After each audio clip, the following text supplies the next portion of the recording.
let's move on to the 3-point contest. And this, Mhm. I would say, definitely lived up to the hype. This was a loaded field of shooters. We talked about it going in, and it really lived up to it. We had 4 players tied for 26 and have a 4-way tiebreaker. That was I mean, awesome. if you're the NBA, you got to get Cat there every year now. You got to get Dame there every year now, and like Trey, obviously. But those two to me, I mean, they've shown that they can do it every year, and that they're amazing at it. Yeah, you almost wonder if Dame, if he goes in and wins it one more time, if the NBA will do the same thing they did to Steph and be like, you're done in this contest. We'll throw you in another thing. Dude, Steph still showed though. He's so good. He is ridiculous. But like the 3-point contest, like the worst scores were 20. Beasley and Mitchell, like 19 and 21, and for that to be the lowest scores, like everyone really showed out. All had over 20. Yeah, it was very, very impressive for all those. Shout out to Dame. Kenny said it really well. He's someone who's gonna struggle in 3-point contests because he drops when he shoots. He loses time and gets you gassed. Gas for sure. But Like you see a lot of players changing their like jump shot for this contest. Like Donovan Mitchell changed his jump shot for this contest so he wouldn't jump forward as much. It didn't work out too well, but Cat. What? Cat was cheating. Oh, I did see that. He was cheating for sure. I don't know. They definitely should be calling that. And those buckets should not count. Yeah, those buckets shouldn't count. I think the official was looking right at it. I don't know why. Would have had 27. It would have been like, oh. But it shouldn't be like, okay, 4 people had 26, Dame had 27, and we have to talk about the refs not calling stuff. They should just call it.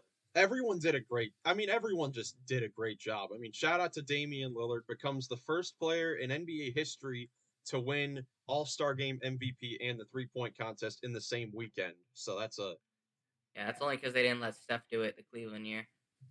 Yeah, that's true. He probably would have. He definitely would have in that one. But let's talk about Steph versus Sabrina. That was awesome. Like they both shot really, really well. The only thing that ruined it was Kenny.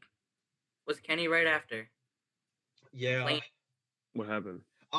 So I listened to that on mute. So Jackson, you explain what he said. But Kenny basically, like, the second it was over, he was like, well, she didn't shoot it from her own line. She shot it from like the NBA line. He's like, that's not fair. And Reggie was arguing with him. He's like, dude, she chose to shoot from there. Like, yeah, it doesn't make. And she scored 26, which is what all these players did in the tiebreaker. Like, Reggie was just like, Kenny, what are you saying? And now everyone's like, Kenny needs to be fired after last night because he was saying a bunch of random stuff. It was definitely on something during that broadcast. Yeah. I didn't see that. That's crazy.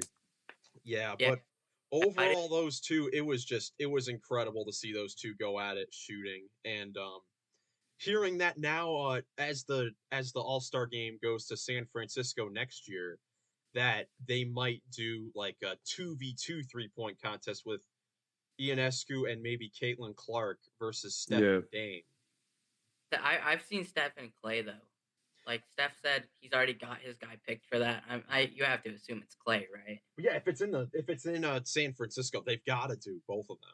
If Clay is still, it's a 3-point contest, though. Clay always shows out for that. He's a former winner of this contest. Yeah, it was my favorite event, I think. I mean, just because I was like, man, I'm going to win this. Yeah, it was definitely looking at like it for sure. My original pick was Dame, and then my second pick choked, so. Yeah, poor Brunson, man. I think that was definitely the event people are the most hyped up for. I feel like Kenny, actually, we keep talking about Kenny the Jet Smith, but in like during the 2016 contest, he said that he thinks that should be the last event of the evening because that's what the people, that's like the most entertaining, and I think it should be. During the 2021. The dunk contest should be the most entertaining, but it's not anymore, so it has to be that. But yeah, 2016, he was just lying because 2016 dunk contest was otherworldly. That's true. Well, that was before that year's dunk contest.